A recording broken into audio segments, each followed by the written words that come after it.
I wanted to show you what we will be doing next time. And if you come, and I would encourage you to come, because we could really do very good way of exploring this profound knowledge.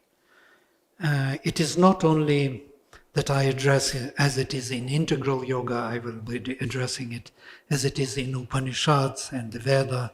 I will bring the aspects of it into the framework of integral yoga. Because integral yoga uses all this knowledge. Even Buddhistic knowledge will be used, or Advaitic knowledge will be used by integral yoga in a place where it belongs, as I believe. Yeah. But you may think differently. Yeah? But that is okay.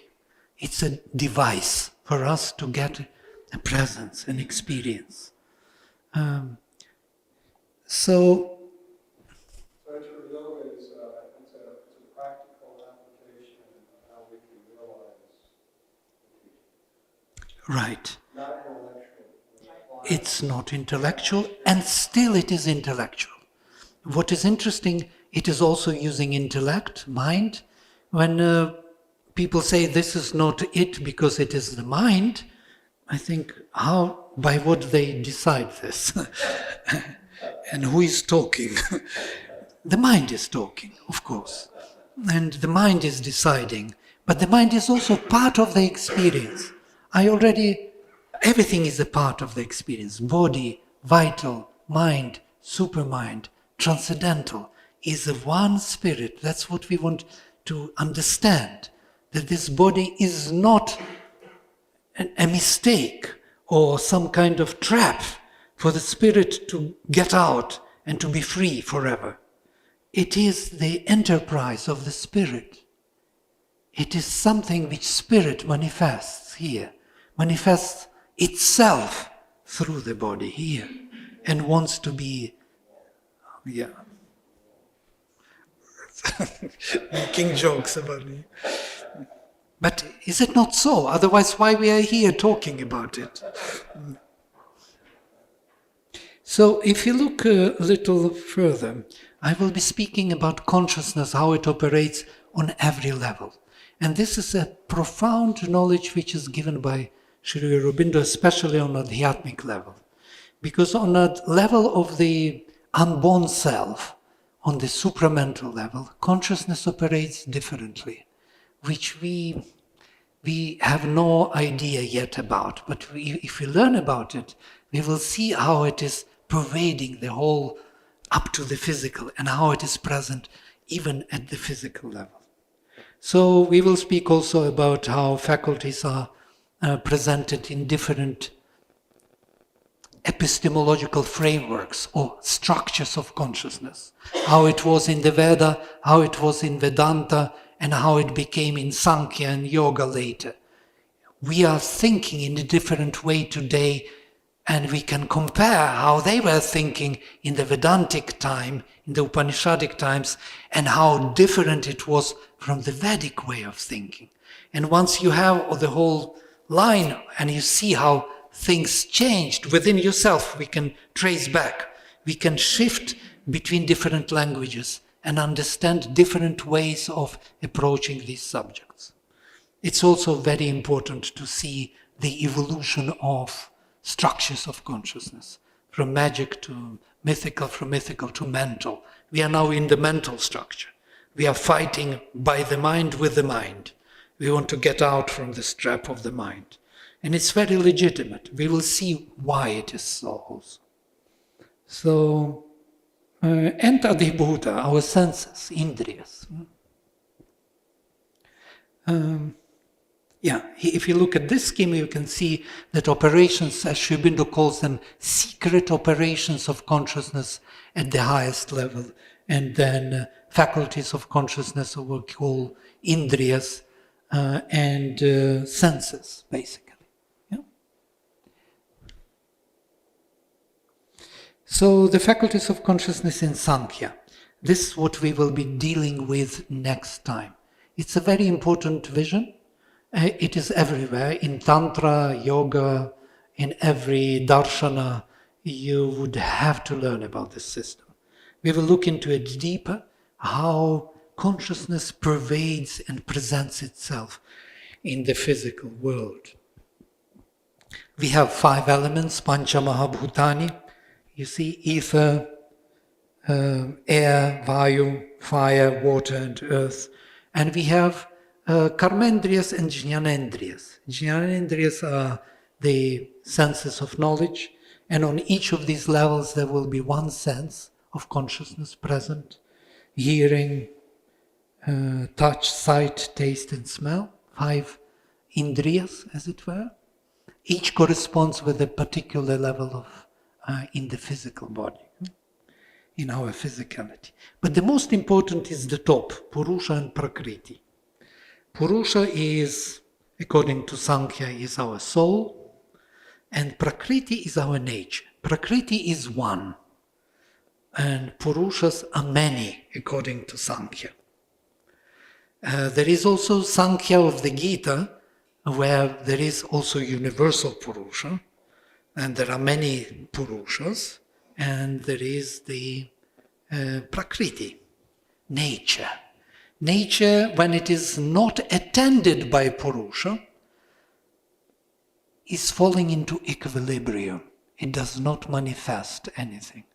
As Mother would say about herself, without him I exist not. But without me, he is unmanifest. This is a relation of Purusha, the spirit or the soul, and Prakriti, the nature. Whenever the soul attends to Prakriti, I'm speaking now philosophy to you, philosophical vision of Sankhya, then Prakriti immediately mixes up Rajas, Tamas and Sattva. These 3 major gunas. Tamas is darkness, inertia, Rajas is energy, fire, and Sattva is equilibrium.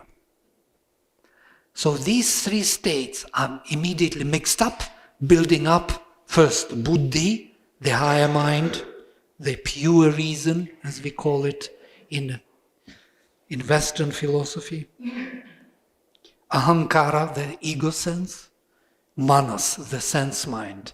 And manas, the sense mind, connects to all the indriyas, hearing, touch, sight, taste and smell. It is by manas that they are being operated. I will talk more about this, and we will look into it deeply because it's important to see, because you can see that these indriyas are nothing but the faculties of Purusha when he attends to Prakriti. When he attends to Prakriti, there will be consciousness pervading her and manifested in these 5 indriyas. In seeing, hearing, speaking, thinking, all these faculties will be manifested. Because the Purusha, the consciousness, attends to her. So, this vision of Purusha and Prakriti is very prominent in India. I think every Indian knows about it. Everybody speaks about Purusha and Prakriti. Even husband and wife are viewed as Purusha and Prakriti. She is more manifesting, she is the executrix, she is the power which executes all the vision of Purusha. And Purusha is that, silence or consciousness or presence which is being formulated by Prakriti. This is what we will be looking into, and how Manas is operating through these 5. And I will make a distinction between karmendriyas and jnanendriyas, the senses of action and senses of knowledge. It's also a very important piece of Indian philosophy, which explains something very profound. I will not go into it now, but just to tell you that our karmendriyas are blocking away our perception of the inner self.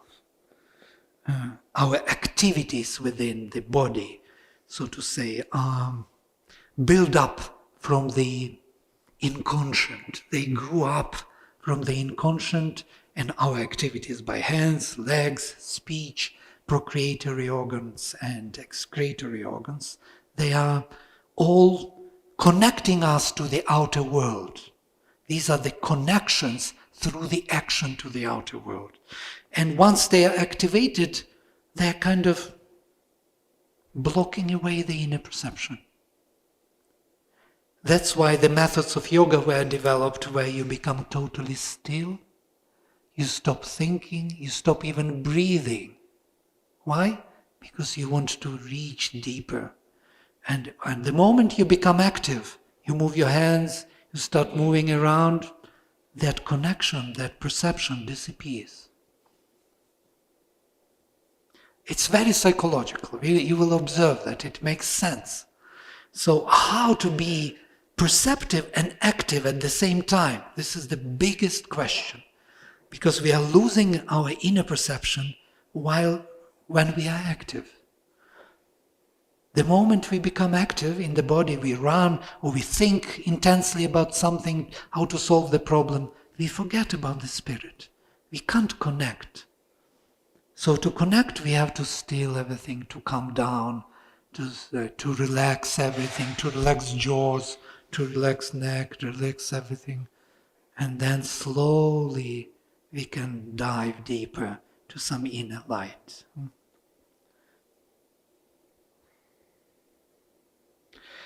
This is the mental structure of consciousness where mind is leading all the senses. But there was before another structure, Upanishadic, and I want to speak about it, about pre-Sankhyaik paradigm, where these faculties were seen as the major ones. Here they are: hearing, seeing, speaking, thinking, breathing in and breathing out. This is pre-Sankhyaik paradigm. And why it is interesting, it is because in this paradigm the mind was not dominating the senses. It was one of the senses. So the seeing was independent from the mind. Hearing was independent faculty from the mind. The word was independent. For us it is so difficult now to imagine. We are so mental already. We think everything is done by the mind. But it wasn't so earlier. In the earlier structure of consciousness, the mind was one of the faculties and was mentioned in the pair with speech, manas and vak. They were constant dvandva. And chakshuk and shrotram, seeing and hearing, another constant dvandva. And prana and apana, another constant dvandva. Breathing in and breathing out.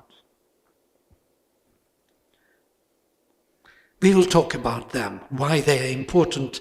You can see that they are kind of thought, and if I take word and hearing, hearing is perceptive and word is active. Is it not so?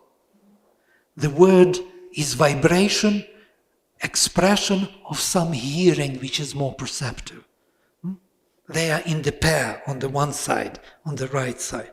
On the left side you see seeing as a perceptive faculty. When you are seeing, you are not active. But when you actively see, then you think. Active seeing is imagination. You are moving seeing into activity. And you can see active perceptive on both sides.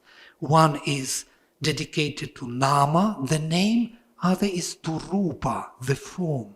We see the form and we understand the meaning of the form by the name, by the hearing. Seeing and hearing, two fundamental faculties of consciousness. If I show you this thing and ask you, what do you see? What would you say? I was already playing this trick with you. A mug. How do you know that it is a mug? It's the name. The name.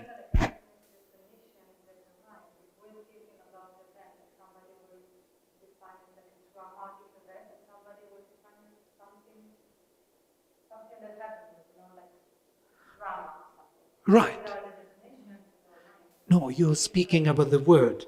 But I'm speaking about how do you know that this is a mug? You see something, yeah, you have some knowledge, you have something which is not what you see. You see something. You see something which is like round, like, like cylinder-like, that has insides. There must be something inside, you already know. How do you know that something inside, that I can use it?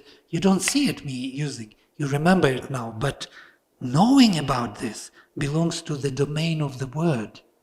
Does not belong to the domain of seeing. Seeing sees the form. Even the form is the word.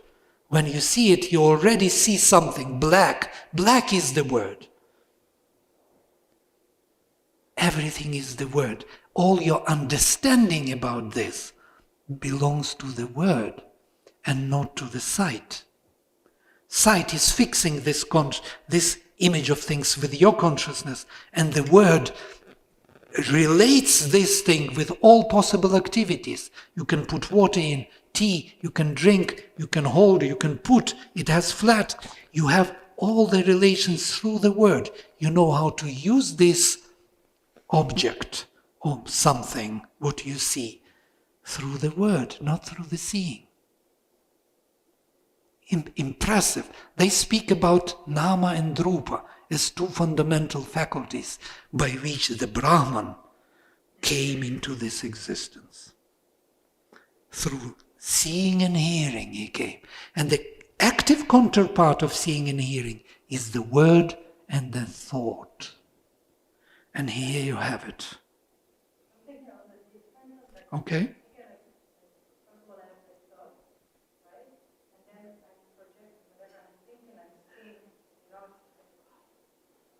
Absolutely, because we are in the mental structure. Thought is dominating everything, leading everything. You think and you have it.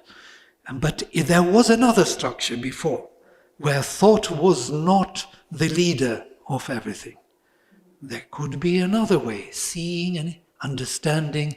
Word was more prominent than the thought. Word was creator of the thought. Word was generator of the idea. We don't remember the structure, but it was there. Yeah? At the beginning was the word. This understanding is in all these ancient traditions, in Tantra, especially Shaivism, Kashmirian Shaivism. Yeah. So there was pre-Sankhyaik, pre-mental structure, which looked at the world quite different. We have to look into it to see how they saw. And then we will have a much wider scope for our possibilities. And then, of course, Annam is the embodiment of the spirit. And these four, Manas, Vak, Chakshuk and Shrotram, are called in the Upanishads Brahma Chatushpat, Brahma on four legs. It is by these four that he could enter into manifestation and be embodied in this very body.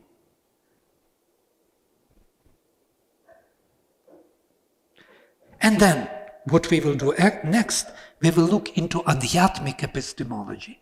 And I will go with you into the secret operations. We must do this exercise once. You will be delighted to see. This is a profound knowledge of Sri Aurobindo, of essential sense, of comprehensive and apprehensive cognition. We will have to look into it because it widens the scope of our perception. And then, at the end of this, we will come to what we call the verities, or the life principles of the psychic being. And here we have to look into these eternal dharmas. What are these? What is sincerity? What is humility? These are not faculties of consciousness. What are they? Where are they coming from? Gratitude, aspiration, courage.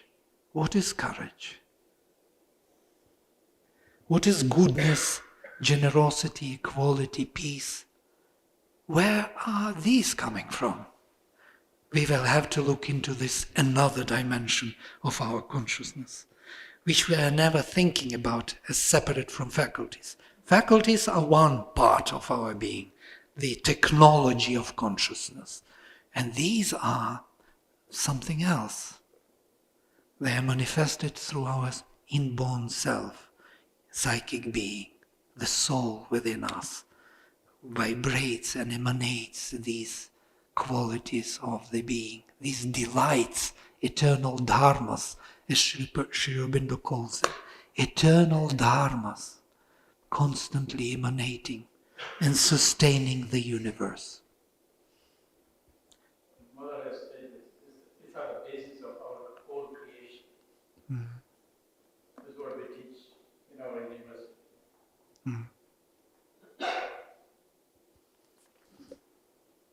All right, that was it for today. I don't want to overload you more, but you know what is waiting for us in the future. In the next presentation, we will look into the secret operations and especially the eternal dharmas, or the verities, or the psychic qualities, the qualities of our antaryamin, inborn self, Chaitya Purusha, Angushtamatra Purusha. These are all the names of the inborn soul within us.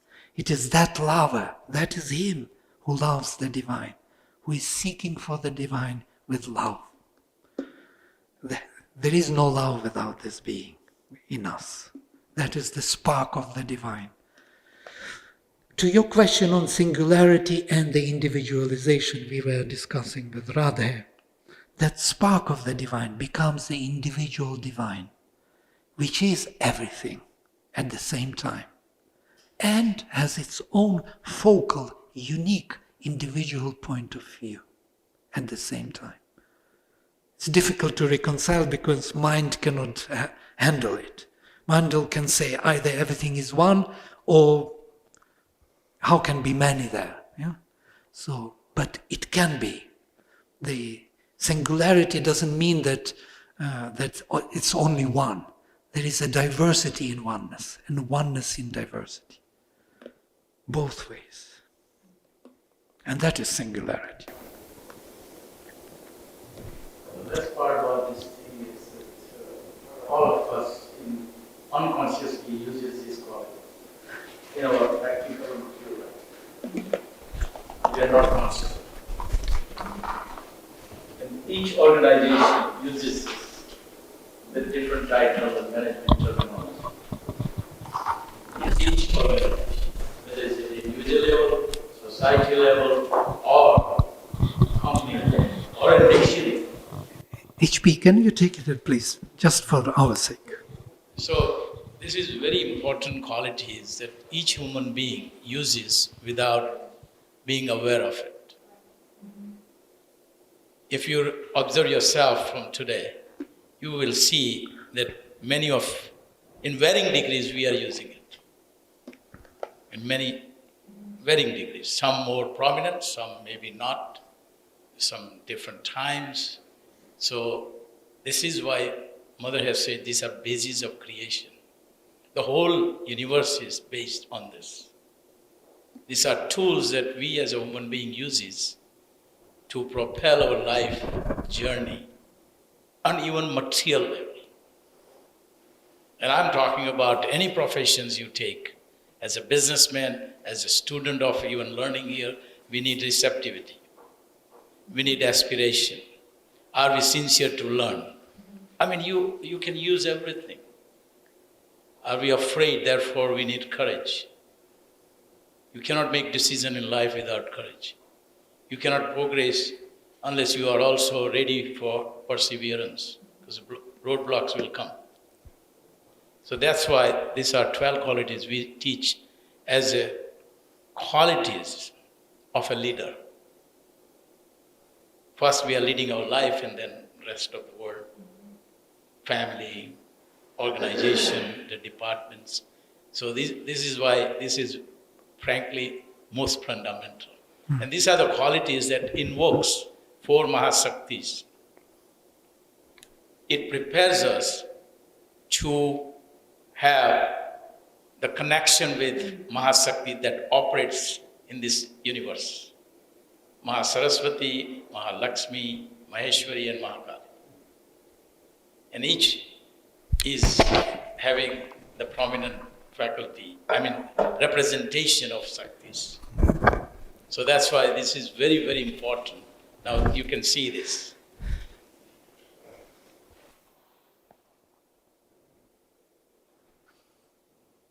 And they have colors, notice. You will be surprised that sincerity is this sky blue color. Sincerity in sky blue. Just sense it. You would feel that we know somehow, we know that it is so. I do not know how we know it. Through what means we can really understand that. And courage is red. Huh? How do we know the blood is red, This is the symbol of mother. This is symbol of mother. Very center, that center circle is the divine mother. Adik Shakti. Adi Shakti we call it. Uh-huh. Vishwari is Maheshwari. Yeah, she represents wisdom, compassion, wisdom. Motherly love. There is a book called The Mother, in which Sri Aurobindo explains in very detail what is this four Shaktis represents, how you connect with it, how you develop yourself to connect with it. Very profound, very, very powerful. Yeah, you have to see that book, The Mother. It's incredible. Everything Even, is let's there. say we all are looking at, let's say, money. So Mahalakshmi represents them. So it explains what is the quality of Lakshmi and how you can use it to help yourself create the economic wealth. Amazing, isn't it? This spiritual science. People say there's two silos, material life and spiritual life. But actually, we can use spiritual learning into material, and it will be a sense of adventure, satisfying, and there are solutions in it. We have solutions if we know how to use it. Yes. Thank you for this. This is an important piece which we will dedicate some time to, and we will look deeper in what Sri Aurobindo and the mothers speak about it and why it is so important for us. And as HP was mentioning, we try to teach this in the course in SOL, Science of Living, in our university in Surat. We have Science of Living 1 and 2, where the first part was dedicated to our faculties of consciousness, how we see, speak, just train ourselves, technologies of consciousness. But the second half, second year, was dedicated to these verities, to the eternal dharmas, how to manifest them. And if you look at them more precisely, as Mother says, the first 8, from sincerity to courage, from blue to red, all the colors, you see, from blue to red. And then there is from red to blue back, is Mahasaraswati already. So 4 qualities. So these first 8 are towards oneself, towards the divine. You cannot be sincere to others. You can be only sincere to yourself, what you do. These are internalized qualities. Because if you start playing sincerity with others, it's just, pretending to be sincere, which is not true. You have to be sincere to yourself, then you are sincere to others. That's the only way. And these last 4 qualities, goodness, generosity, equality, and peace, are towards humanity, she says. So towards humanity you have to manifest goodness, generosity, equality. You have to look at everybody with equality and peace. The rest are towards your inner being. And that makes totally sense. You cannot be courageous towards somebody else. You can be courageous only within yourself to do something. Yes? Makes sense, no? And humility, how can you be humble towards others? You can be humble only towards the divine. You feel the divine presence in you, become humble. You know that it is not your world. It is His. That's why you feel humility, because you feel the presence of the divine. You can't claim everything, all responsibilities by yourself. And gratitude comes from here. You're grateful for this manifestation, for this beautiful world, for the divine being present in it.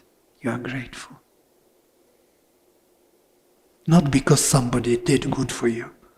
Then you are grateful to him, because you must. Otherwise, he will misunderstand you. That's the play of the gratefulness, gratitude. All this is so wide that you can, all the management terminology you can put in one of these 12. So when he's talking about humility, it is not about being humble only, but to recognize one's limitations. Then you will do something about it. Humility means recognizing one's own limitations. Isn't that we require in anything? Why we are here? Because we don't know therefore we are here. That means you accepted that you don't know, therefore you want to know. So each word, each these qualities, we call it living principles. It's the whole philosophy, vision behind. If you just go deeper, meditate upon them, you will see that it unfolds an amazing vision. And you want to have these qualities. Sri Aurobindo says, once you experience true quality, like courage or sincerity, once, if you truly experience it, you will never forget. You will always want to come back to it. Because that... It's like talking about generosity. Generosity is not writing a check. Generosity in our thinking, in our attitude, in our feelings, in our wideness of broadening our own horizon of thinking. That's generosity. And that we require an organization. You will not grow unless you are generous about your thinking, whether it's product development, service development. So you see how this all thing connects to your material life. I'm just bringing different dimension to what he's explaining. Absolutely. He's talking about spiritual and psychic use of these tools. I'm talking about how this could be used in material life. Each one. Equality means, how do I make decision when I'm disturbed? I need to be step back and see the world and make a right decision. So equality is, of course, spiritually it's called state of prajna, and you are not disturbed, but at the same time, how I can use the equality to my daily life. And by the way, it's not easy. Each quality is important, but we may not be able to execute all of them in the right sense. But at the end of the day, we have to come back to it. This is where the two triangles come together. These are, I call, tools, even for spiritual focus. Look at everything that we do on spiritual focus. We are receptive to learn something that we don't know. If you are not receptive, you will not improve yourself in knowledge or skill set or anything. If you are not sincere, you will not be here today. Because you were sincere on Sunday afternoon, you are here. The others who are not here, this is not their priority. Very simple, not rocket science. Yeah. And look, if you look at sincerity, it is the major quality from which everything starts. And Mother says, nothing is possible without sincerity. If you're not sincere with what you do, perceive, want, how can you really at all proceed or do anything? So the way I see sincerity is that it leads to perfection. And perfection leads to excellence. Very simple. Anything we do, if we do sincerely, it will be perfect. The more sincere we are, the more perfect it will become. And that's what we do in corporate too. With the iPhone, every time they come up with new models, they're perfecting it. Mm. They're perfect.